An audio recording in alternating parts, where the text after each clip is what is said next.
சதுரங்க பிரியர்கள் அனைவருக்கும் வணக்கம். இன்னைக்கு நம்ம பார்க்க போற வீடியோல, ஆனந்த் சாருக்கும் நிஜாத் அபசாவ் அப்படிங்கிற ஒரு பிளேயருக்கும் நடந்த ஒரு ஆட்டத்த பார்க்கலாம். இவர் வந்து பார்த்தீங்கன்னா கேண்டிடேட்ஸும் கூட.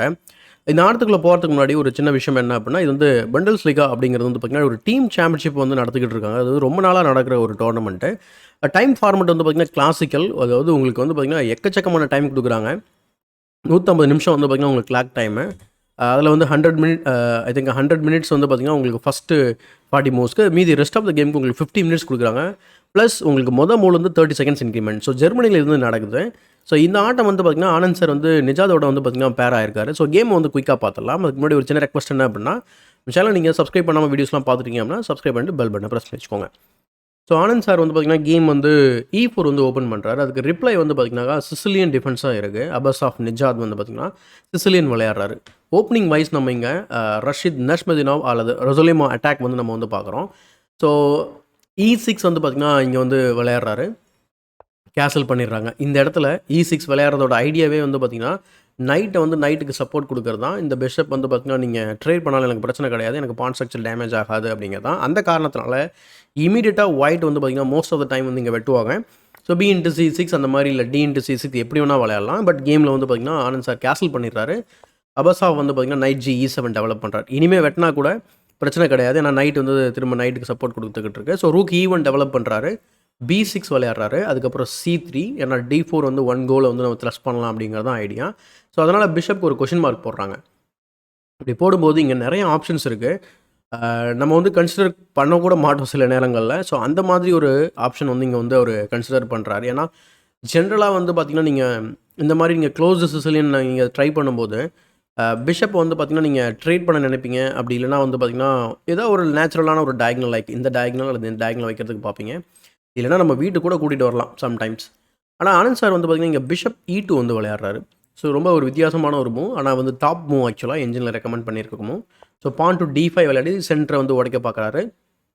ஸோ இவர் வந்து பார்த்தீங்கன்னா, ஓகேன்னு சொல்லி அவரு சென்டர வந்து பிரேக் பண்றாரு. பிரேக் பண்ணினதுக்கப்புறம் நைட் டேக்ஸ் D5 அதுக்கப்புறம் பான் two D4 bishop two E7 இந்த இடத்துல வந்து பார்த்தீங்கன்னா, ஏன் வந்து இந்த இந்த லைன் வந்து பிஷப் E2 லைன் வந்து என்ஜின்ல ரெக்கமெண்டடா இருக்கு. பிளஸ் ஏன் ஆனந்த் சார் விளையாடினாரு அப்படின்னு சொல்லி நம்ம வந்து கொஞ்சம் ஆழமா போகும்போது தான் தெரியுது. ஐடியா என்ன அப்படின்னா, இந்த இடத்துல சப்போஸ் அவர் கேப்சர் பண்ணியிருந்தாரு அப்படின்னா, ஐடியா வந்து நைட் டேக்ஸ் D4 நைட் வந்து பார்த்தீங்கன்னா, அன்டிஃபெண்டடா இருக்கு. நீங்க நேச்சுரலா என்ன பண்ணுவீங்க, டெவலப் பண்ணி டிஃபெண்ட் பண்ணுவீங்க. பிஷப் டூ B7 பட் நம்ம என்ன பண்ணலாம்னா, ட்ரிக்கி மூவ் பிஷப் H5 விளையாடலாம். ஸோ இந்த பானை பின் பண்ணிட்டு இங்க E6ல பிரஷர் பண்ணலாம். இதுதான் ஐடியா. இதில என்னங்க பெரிய விஷயம் இருக்கு. நம்ம G6 விளையாட போறோம். பிஷப் திரும்ப டிராப் தானே ஆக போகுது. கண்டிப்பா டிராப் தான் ஆகும். இதில ஒரு பியூட்டி என்ன அப்படின்னா, பிஷப் வந்து பார்த்தீங்கன்னா, ரொம்ப ஸ்ட்ராங்கா இருக்கு. அதே சமயத்தில எக்ஸாம்பிளுக்கு நீங்க என்ன பண்ணுவீங்க, இப்போ வந்து நீங்க டாஸ் ஸ்கொயர் வீக்னஸஸ் கிரியேட் பண்ணிட்டீங்க. இப்போ நீங்க பிஷப் இங்க டெவலப் பண்ண போறீங்களா? இல்ல இங்க டெவலப் பண்ண போறீங்களா? அப்படிங்கிறது தான் ஒரு டைலமா. ஸோ இதனாலேயே வந்து பார்த்தீங்கன்னா, ஒயிட்‌க்கு ஆல்ரெடி இந்த பொசிஷன் ஸ்லைட்லி பெட்டர் அப்படின்னு சொல்லி சொல்லலாம்.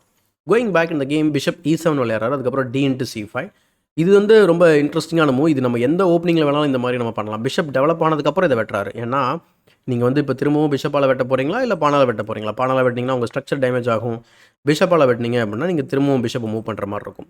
ஸோ அந்த காரணத்தினால அவர் என்ன பண்றாரு, B இன்டு C5 விளையாடுறாரு. ஸோ பான் ஸ்ட்ரக்சர் வந்து டேமேஜ் பண்றாரு. But at the same time வந்து பார்த்தீங்கன்னா, அந்த B ஃபைல் வந்து ஓப்பன் ஆகுது. ஸோ வந்து இங்க பிரஷர் பண்ண ஆரம்பிப்பாரு.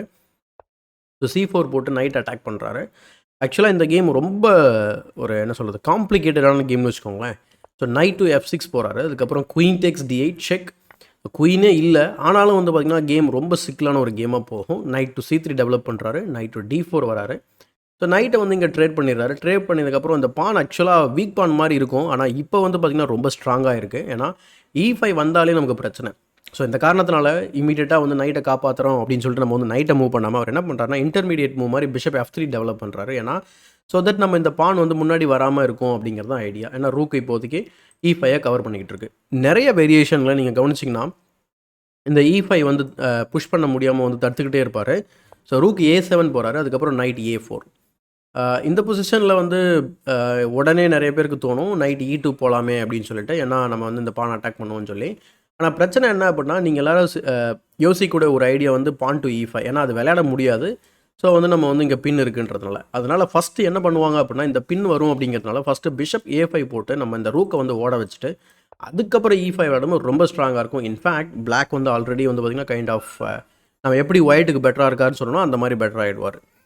இல்லை கேம் வந்து அவர் நைட் A4 ட்ரை பண்ணுறாரு. ஜஸ்ட்டு வந்து பார்த்திங்கன்னா அந்த ரூக்கோட ஐஸை க்ளோஸ் பண்ணாமல் பிஷப் A5 இப்போ விளையாடுறாரு. ஸோ சேம் ரீசனுக்காக ரூக்கை வந்து அதே ஃபைலில் வச்சுக்கிறாரு. Bishop to D7 threatening the knight. Knight வந்து பார்த்திங்கன்னா C5 ஜம்ப் ஆகி உள்ளே போயிட்டு அதே பிஷப்பை அட்டாக் பண்ணுது. ஸோ ரூக் C7 போயிட்டு கவுண்டர் அட்டாக் மாதிரி பண்ணுறாரு. அதுக்கப்புறம் ரூக் டு E5. இந்த பொசிஷனில் ஒரு இன்ட்ரெஸ்டிங்கான மூவ் என்ன அப்படின்னா நைட் டு B3. என்னடானா பார்த்தா நமக்கு வந்து பிஷப்க்கு நிறைய எஸ்கேப் ஸ்கோர் கிடையாது. அதனால் பிஷப் இங்கே போவாங்க. அதுக்கப்புறம் பான் டு C5 விளையாடலாம். ஸோ இது ஆக்சுவலாக இதுக்கு சரியான மூவ் அப்படின்னு நம்ம வந்து பார்க்கும்போது இங்கே வந்து பான் டு D3 ஒரு இன்பிட்வீன் மூவ் மாதிரி விளையாடணும். அதுக்கப்புறம் ரூக்கை மிஸ்பிளேஸ் பண்ண வைக்கிறோம். அதுக்கப்புறம் பிஷப் B6 வரும்போது நீங்கள் you are gaining a tempo. அப்போ நீங்கள் வந்து எக்ஸாம்பிளுக்கு நீங்கள் வந்து இது நீங்கள் பிளாக்கும் பண்ண முடியாது. ஸோ பிஷப் இன்டு C5 இருக்குது. அப்போ நீங்கள் என்ன பண்ணுவீங்க, ஆட்டோமேட்டிக்காக பானை வந்து வெட்டுவீங்க. அப்படி வெட்டும்போது ரூக் இன்டு C4 கேம் வந்து ஈக்குவல் ஆகிடும். ஸோ இது மாதிரி ஒரு காம்ப்ளிகேஷன் இங்கே இருக்குது. அதனால் இந்த லைனில் நம்ம வந்து பார்க்கும்போது பிஷப் டு B6 டேரெக்டாக போகும்போது இதுதான் வந்து main move. Suppose bishop B6 அட்டாக்ல இருக்கேன்னு சொல்லி நம்ம ரியாக்ட் பண்ணோம் அப்படின்னா now white is actually completely winning. So C5 bishop A7. இங்கே நீங்கள் வீடியோ பாஸ் பண்ணி ஒரு சின்ன ட்ராப் வந்து நீங்கள் வந்து கண்டுபிடிக்கலாம். ரொம்ப இன்ட்ரெஸ்டிங்காக இருக்கும் ஆக்சுவலாக. மூவ் ஆஃப்டர் மூவ் வந்து பார்த்திங்கன்னா நம்ம ரூக்கை சேஸ் பண்ணி ரூக்கை செக்மேட் பண்ணிடலாம். ரூக்கு எஸ்கேப் ஸ்கோரே கிடையாது இப்போது. So basically rook strap. So இந்த மாதிரி ஒரு இன்ட்ரெஸ்டிங்கான வேரியேஷன் நைட் B3ல மறைஞ்சிருக்கு. பட் கேமில் வந்து பார்த்திங்கன்னா ரூக் E5 போட்டு ரூக்கையும் வந்து இம்ப்ரூவ் பண்ணுறாரு. அட் த சேம் டைம் நைட்டுக்கு பாதுகாப்பு கொடுக்குறாரு. ஸோ பிஷப் B6 இப்போ வரதுனால நமக்கு பிரச்சனையே கிடையாது. ஆனால் இப்போ அவர் வந்து நைட் டேக்ஸ் A6 அலோவ் பண்ணுறாரு. ஏன்னா ரூக் இன்ட்டு C4 இருக்குன்றதுனால. அப்புறம் பான் டு B3 போட்டு ரூக் அட்டாக் பண்ணி பிஷப்பை டெவலப் பண்ணலாம் பார்க்குறாரு. ஏன்னா பிஷப் A3ஓ அல்லது பிஷப் டு B2ஓ ஐ திங்க் மேபி A3 ரொம்ப ஸ்ட்ராங்காக இருக்கும். கிங்கை வந்து கேன்சல் பண்ண முடியாமல் தடுக்கலாம். ஸோ ரூக் C3 போகிறாரு. ஸோ பிஷப் டு D2 இந்த பொசிஷனில் பிஷப் A3 நான் ஏற்கனவே மென்ஷன் பண்ண மாதிரி ரொம்ப ஸ்ட்ராங்கான மூவ் தான். பட் அவர் வந்து பிஷப் டு D2 போகிறாரு. பிஷப் D2 போனதுக்கப்புறம் பிஷப் A5 போகிறாரு. ஸோ பிஷப் வந்து ட்ரேட் பண்ணுறதுக்காக முயற்சி பண்ணுறாரு. அவரும் வந்து பார்த்திங்கன்னா ட்ரேட் பண்ணிடுறாரு. ஸோ ரூக் இன்ட்டு A5 அதுக்கப்புறம் king E7 night to B4 threatening the rook. இங்கே லாங் டைம் ஐடியா வந்து பார்த்திங்கன்னா பிளாக்குக்கு ஆக்சுவலாக இந்த பானை புஷ் பண்ண மட்டும் நம்ம அலோவ் பண்ணிட்டோம் அப்படின்னா நான் ஏற்கனவே மென்ஷன் பண்ண மாதிரி ரொம்ப ஸ்ட்ராங்காக எடுக்கும். இந்த பாஸ்பான் ரொம்ப கனெக்டட் பாஸ்பான்னு சொல்லுவாங்க. ரொம்ப ஸ்ட்ராங் ஆகிடும். ஸோ அதனால தான் ரூக்கு அங்கேயே வச்சுக்கிட்டு இருக்காரு. அந்த 5th ரேங்கை கண்ட்ரோல் பண்ணுற மாதிரியோ அல்லது E5 ஸ்கொயரை கண்ட்ரோல் பண்ணுற மாதிரி. Rook C3 rook to D1 threatening the pawn. இப்போயும் E5 விளையாட முடியாது. சொல்ல கவுண்டர் அட்டாக் பண்ணுறாரு. நைட் டு D3 இப்போயும் பார்த்தீங்கன்னா E5 தான் கண்ட்ரோல் பண்ணுறாரு. இன்கேஸ் ரூக் மூவ் பண்ணால் கூட நம்ம மூவ் பண்ணிக்கலாம். ரூக் டு B5 போயிட்டு ரூக் அட்டாக் பண்ணுறாரு. ஆனால் வந்து அவர் ரூக் A7 போயிட்டு ரூக் ட்ரேட் அவாய்ட் பண்ணுறாரு. அதுக்கப்புறம் pawn to G5 and then pawn to H3. Follow பண்ணுறதுக்கு இமீடியட்டாகவே H5 அவர் புஷ் பண்ணியிருக்கலாம். பட் அவர் கிங் டு D6 விளையாடுறாரு. பான் டு B4 அடுத்து வந்து பார்த்திங்கன்னா H5. இங்கே இன்னொரு விஷயம் நம்ம வந்து இவ்வளோ தூரம் நம்ம எக்ஸ்பிளைன் பண்ணும்போது நான் ஒரு விஷயம் வந்து நான் இடையில மென்ஷன் பண்ணவே இல்லை. எப்போ இந்த A பான் வந்து ட்ராப் ஆச்சோ அப்போவே ஆனந்த் சாருக்கு வந்து பார்த்திங்கன்னா இங்கே 2 பாஸ் பான் வந்து க்ரியேட் ஆகிருக்கு. ஆனால் இதில் ஒரு பிரச்சனை என்ன அப்படின்னா இது என்னென்னா நம்ம வந்து எப்படி நம்ம வந்து கன்வெர்ட் பண்ண போகிறோம் அப்படிங்கிறது தான் விஷயம். ஏன்னா குயின் சைடில் நம்ம எக்ஸ்பேண்ட் பண்ணாலும் அவர் கிங் சைடில் எக்ஸ்பேண்ட் பண்ண பார்க்குறாரு. ஆனால் கிங் சைடில் நமக்கு தடுக்கிறதுக்கு நிறைய வாய்ப்புகள் இருக்குது. ஆனால் குயின் சைடில் வந்து பார்த்திங்கன்னா ஜஸ்ட் ஓப்பன் ஃபைல்ஸ் தான். ஜஸ்ட் அதனால தான் வந்து இது கனெக்டட் பாசஸ் சொல்கிறோம். ஸோ எப்படி கேம் வந்து ப்ரோக்ரஸ் ஆகுது அப்படிங்கிறத பாருங்கள். ரொம்ப சுவாரஸ்யமாக இருக்கும். அதுக்கு முன்னாடி ஒரு சின்ன ரிமைண்டர் என்ன அப்படின்னா நம்ம சண்டே நம்ம கிளப்பில் நடக்கக்கூடிய டோர்னமெண்ட் நாளைக்கும் வந்து பார்த்திங்கன்னா காலையில் நடக்க போகுது. இன்கேஸ் நீங்கள் இன்ட்ரெஸ்ட்டாக இருந்தீங்க அப்படின்னா நீங்களும் வந்து கலந்துக்கலாம். மற்ற டீட்டெயில்ஸ் எல்லாமே வந்து பார்த்திங்கன்னா உங்கள் ஸ்க்ரீனில் நான் போட்டிருக்க போஸ்டரில் இருக்கும்.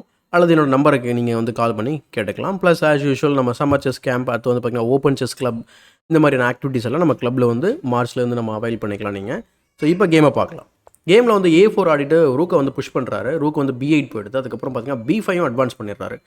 ஸோ டக்குன்னு 2 டெம்போவில் வந்து பார்த்திங்கன்னா பான் வேகமாக மேலே மார்ச் ஆகி போயிட்டுருக்கு.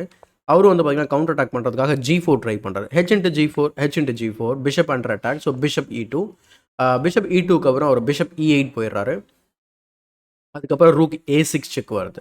ஸோ ரூக் A6 செக் வந்தோடனே அவர் கிங்கை ரொம்ப ஆக்டிவேட் பண்ணுறதுன்னு சொல்லிட்டு அவர் வந்து சென்டர் ஆஃப் த போர்டு கொண்டு வர ரொம்ப ரிஸ்க்கான ஒரு விஷயம் ஆக்சுவலாக கிங்குக்கு. எஸ்பெஷலி உங்களுக்கு வந்து பார்த்திங்கன்னா இதே பொசிஷன் ரூக் எதுவுமே இல்லை அப்படின்னா தாராளமாக இந்த மாதிரி நம்ம ஆக்டிவேட் பண்ணலாம். பட் இங்கே ரூக் இருக்குது, ரொம்ப கேர்ஃபுல்லாக விளையாடணும் பிளாக்கு. ஸோ இங்கே வந்து ஆனந்த் சார் வந்து F3 விளையாடுறாரு. Just threats after threats create பண்ணுறதுக்கு ட்ரை பண்ணுறாரு. பிஷப் F3 செக் கொடுக்கலாம் அப்படிங்கிறது தான் ஐடியா.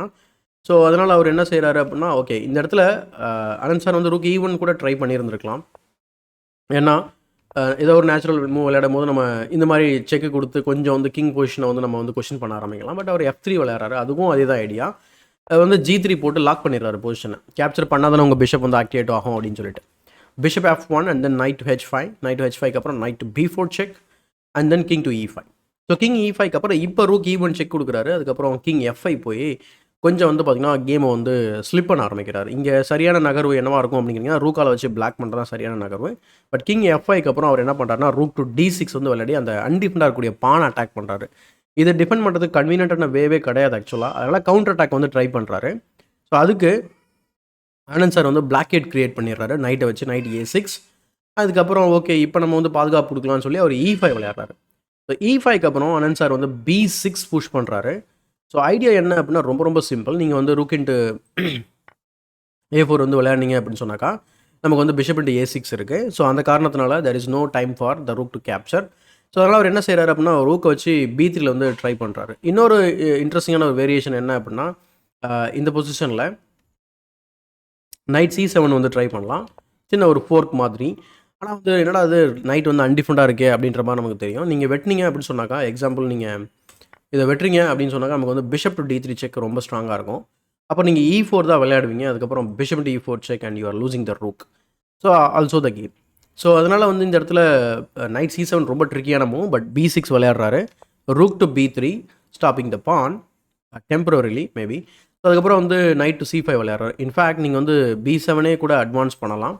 ஐடியா என்ன அப்படின்னா நீங்கள் இங்கே கேப்சர் பண்ண முடியாது. கேப்சர் பண்ணிங்க அப்படின்னா அகெயின் வந்து பார்த்தீங்கன்னா பிஷப் D3 செக். இங்கே வந்து பார்த்தீங்கன்னா ஒரு ரூக்கு போல் இப்போ 2 ரூக் இருக்குது. ரொம்ப ஜாலியாக இருக்கும் என்ன சொல்கிறது பிஷப்க்கு.